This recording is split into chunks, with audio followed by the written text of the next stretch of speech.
Hey everyone, for week 5 of Emerging Media Industries, we are going to be tackling defining your audience and accessibility review. And of course, I'll share some tips, tricks, and some good ideas along the way. Before we actually dive into that, I'm going to go over chapter 3 of Designing Your Life just a little bit. And what I'm actually going to talk about is a lot of a discussion that we might have if we met formally and had a class. What I encourage you to do is pause the video, put some thought into things. If you want to pose any of these questions in our discussion channel, you are welcome to. Remember, that is always an option for your participation credit. But basically, the reason that we're doing these discussions, I have the discussion channel, and I want you to think about this, is 1, I think it's important. 2, it's good engagement. 3, we're in a graduate class, and I think that discussion is an important part of this. And really, most important of all is to really engage this material, to properly think through this activity of designing your life. The discussion portion is really important, and just being able to think a little bit more introspectively about this process is going to lead you with the best result in the end. Again, I'll go through these questions a little quickly as they come up on each slide, but I do want to take a minute to chat a little about this, especially since this is one of the more important chapters where you're really tasked with identifying what feelings you're feeling throughout the day in doing your good time journal. Let's jump in with wayfinding. So as the book says, for wayfinding you need a compass and you need a direction, not a map, but a direction. My first question for you to think about is, why is this distinction important? And while you're thinking about that, I'll share a quote from Maui, shapeshifter demigod of the wind and sea, hero of men and women. It's called Wayfinding, Princess. It's not just sails and knots, it's seeing where you're going in your mind, knowing where you are by knowing where you've been. Really great quote for wayfinding. And the next kind of thing that the book talks about is flow. And we'll discuss a little bit, or I will with you, but think to yourself about this. What is flow? I know I've already posed a question about it in the discussion channel, and we've already talked about it just a little bit, but just to summarize everything, flow feels like experiencing complete involvement in the activity, feeling a sense of ecstasy or euphoria, having great inner clarity, knowing just what to do and how to do it, being totally calm and at peace, or even feeling as if time were standing still or disappearing in an instant. I know for me personally, especially when I'm thinking about work things that I'm doing, that last one is what I notice the most. I often enter that flow state and you lose track of time. And this is where maybe a task might feel monotonous to other people, but when you're doing that task and you don't mind doing it, you're fully engrossed in whatever it is and time just disappears. That's flow state, and that's a state that you should search for. And that's kind of part of what the journal asks you to do, right? So I did pose this question in the discussion channel. Think about it, answer it if you haven't already, but really find throughout your day, your weeks, instances where you're experiencing flow. Then here's some other questions. Again, feel free to pose these in the discussion channel if you want to chat a little bit more about it. But flow versus energy, what is the difference? And what are some activities that give you energy? And what are some that deplete your energy? I know this is really easy to think about too with an introvert, extrovert type thing, because what type of person you are or how you fall on that spectrum has a lot to do with energy and where you're getting energy from, what's taking away your energy. So maybe that can be part of that discussion as well. So yeah, good time journal, mentioned it multiple times. You should already be working on it, but definitely make sure that you dedicate at least 3 weeks to filling out and really giving time to this good time journal.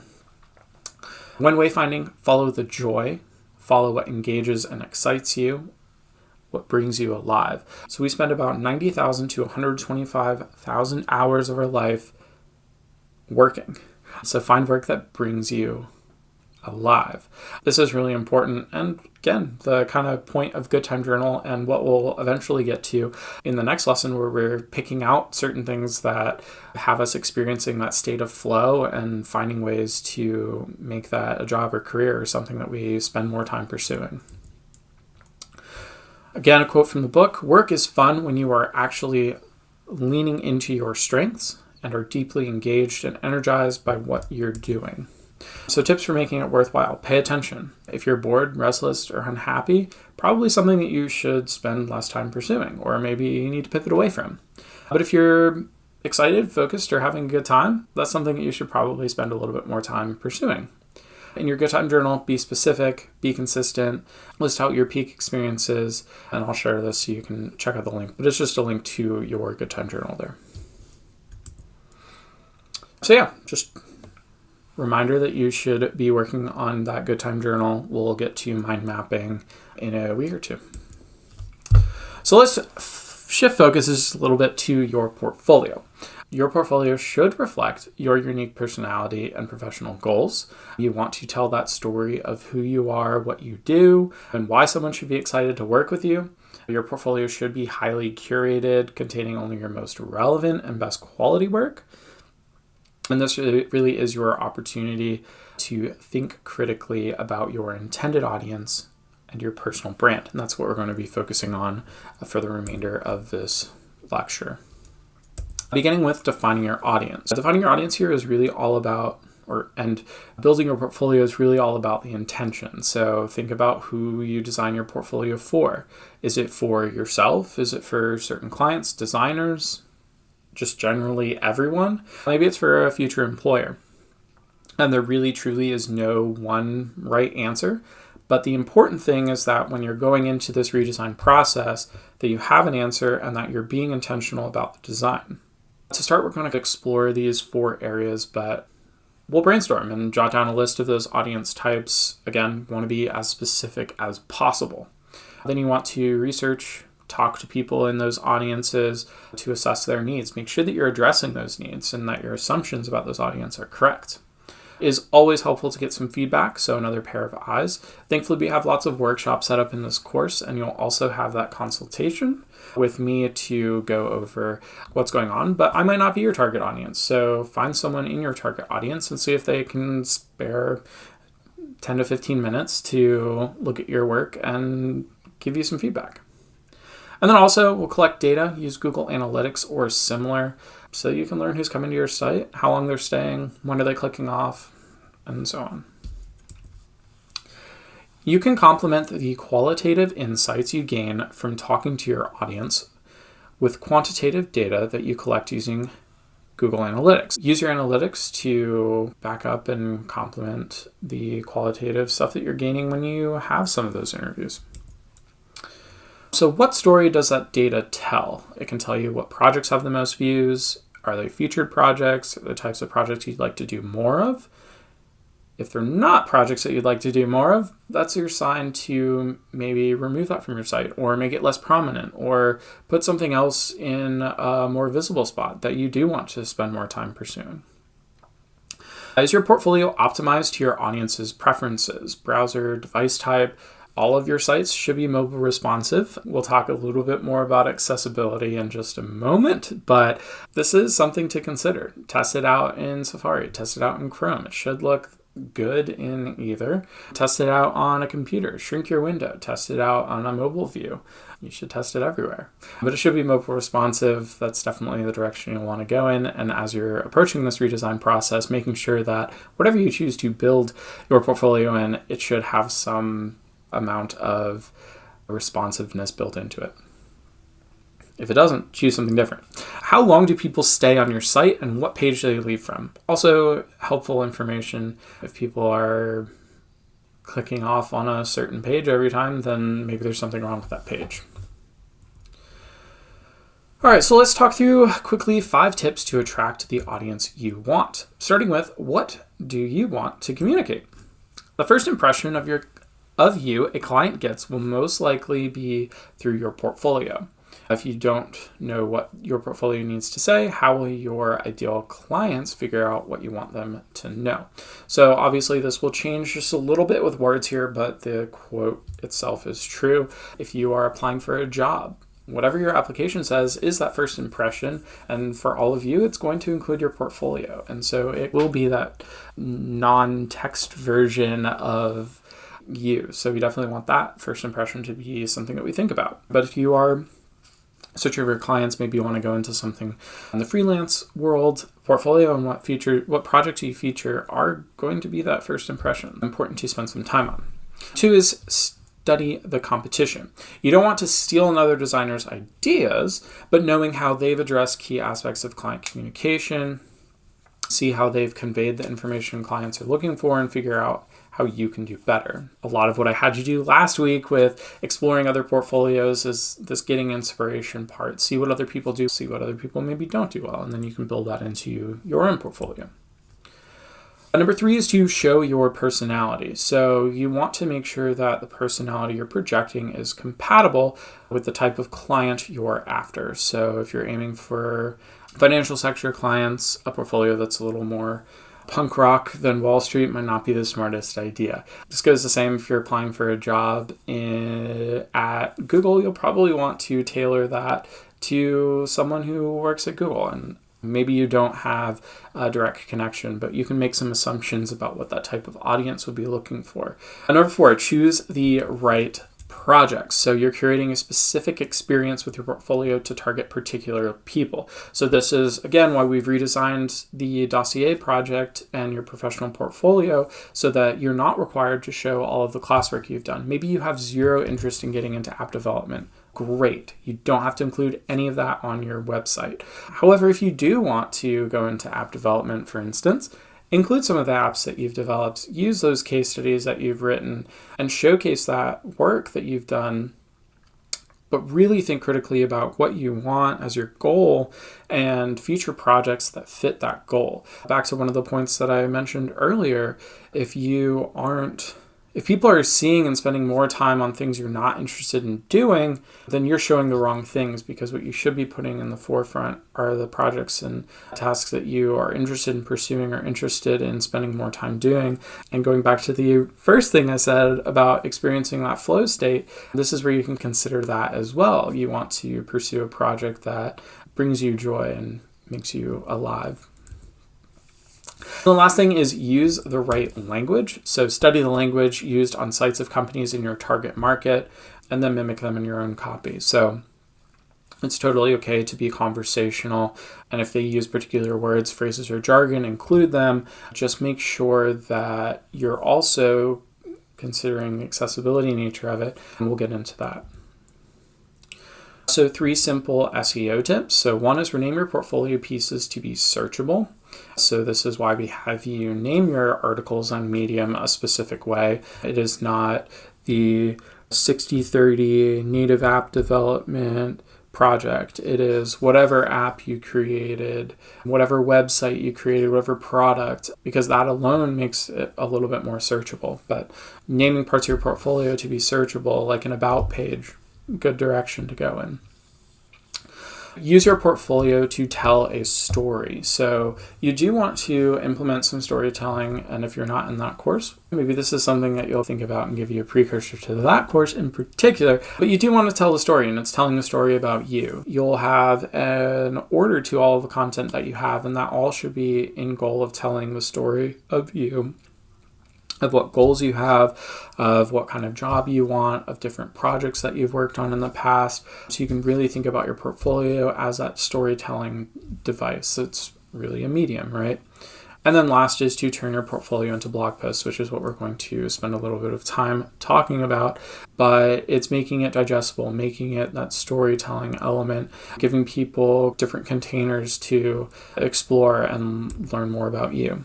So part of being searchable is keywords. So using keywords, and it's really the right ones in the right places, will make you and your content more findable by your target audience.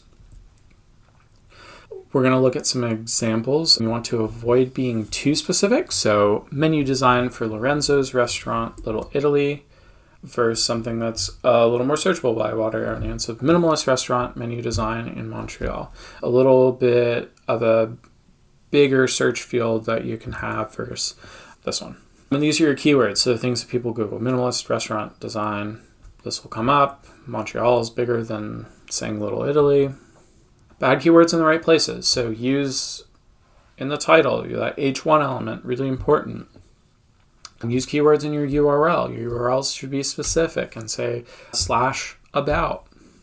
Using the first intro paragraph, so this is not dumping a bunch of keywords, but just thinking critically about the words that you're using in that first paragraph. May use subtitles. Overall, use it 8 to 10 times for every 1,000 words in the article. Throw keywords in your meta description, and then use image file names and alt tags where relevant. Next thing that we're going to chat about is telling a story. So if you want to get more traffic to your portfolio, give your website readers context for each portfolio piece. We already have you do this through writing your case studies for projects, but tell the story, show the before and after, talk through your vision, what happened in the ideation process to this final product that maybe you're showcasing. You also want to turn your portfolio into blog posts, which I've already mentioned, but before someone decides to hire a designer, they often search for ideas, inspiration, or expert opinions to get a sense of what they want. So keywords have more search volume and bring more traffic than your portfolio alone. So some examples here of blog posts: 10 ideas and inspiration to designing menus for cafes. Summarize your design tips and feature examples of your work in blog posts. Then optimize the blog post for keywords like menu design for cafe. Also, the psychology behind restaurant branding. So explain the methodology behind restaurant branding, and again, feature your own work as examples to back up those points. What I'll say is this is a suggestion, an idea, something that I want you to think about, and not something that I'm telling you that you need to go out and change your whole design for. But it is a really good way to help with that search engine optimization. Now let's talk through designing with accessibility in mind. We've talked about this a little bit in our web development class. We talk about it a little bit in all of our classes because it's really important.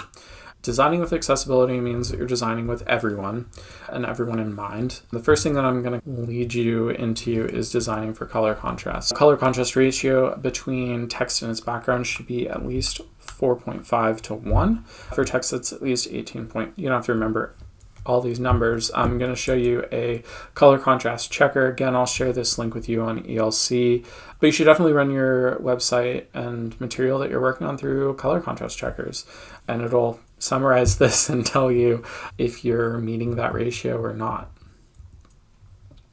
You also want to provide visual cues in addition to color. For instance, just using the color red to show that your password is wrong is not as valuable as saying this is an incorrect password and also using red. The red color is helpful, but using the words to back it up is important as well. And I'm sure you've seen this and experienced, especially with login in particular, or maybe it's a checkout page or a form that you have to fill out. I'm sure you've all experienced it at least once, or you're frustrated trying to figure out what field is throwing the error. Identify the focus state. So not only is it a good usability practice to make interactive elements easily identifiable, but it's also beneficial to those who use a keyboard. So again, designing for everyone is designing accessibly. So you want to use a visually obvious stroke color, a thick weight line around the focus element to clearly identify a focus state. And that's for two reasons. One is this indicator is the default signal, and many users expect it. And you expect a lot of these things without really thinking about it. But color change alone is not enough to distinguish between states, and it may not be perceived by people with vision impairments. So here's some examples of different focus states, and you'll notice that our focus state here, the third one down, experiences both a color change and that outline, which is really helpful. Next thing is to use robust alternative text for images. So you want to keep your text succinct. Text should not replicate the caption of the image, since both will be read by the screen reader, and it should not be used for purely decorative images. And if an image doesn't have it, the screen reader will jump over it, which does lessen the working memory load for users. But here's a good example versus a bad example, right? Discussing sticky notes, you could be a little bit more specific here if you wanted to. There's no set guidelines for this necessarily, but you do want to be succinct, be specific without being too lengthy or just saying image, because that's not helpful to anyone. And then also you want to test with real users. Get familiar with assistance tools like screen readers, screen magnifiers, test it yourself. Try using a keyboard to navigate through your own designs. You can test with real users. You really only need 5 to get valuable feedback. And then consider getting folks with different accessibility needs and seeing how they use your product, site, design, whatever it might be. These are for accessibility checkers of different varieties. These are linked on ELC, and I definitely recommend you check these out. While I'm on this page, I also wanted to recommend that you throw your website into AI like ChatGPT and ask it to provide an accessibility check for you. It'll go through and you can have it summarize the list in numerous different ways, whatever works best for you. But you can have AI provide some of the check for this, see how you're doing, and offer suggestions. So definitely something that I recommend checking out, especially as you're thinking about this redesign process as a whole and as you're going through. It doesn't hurt to go through and throw it in AI and see what it suggests.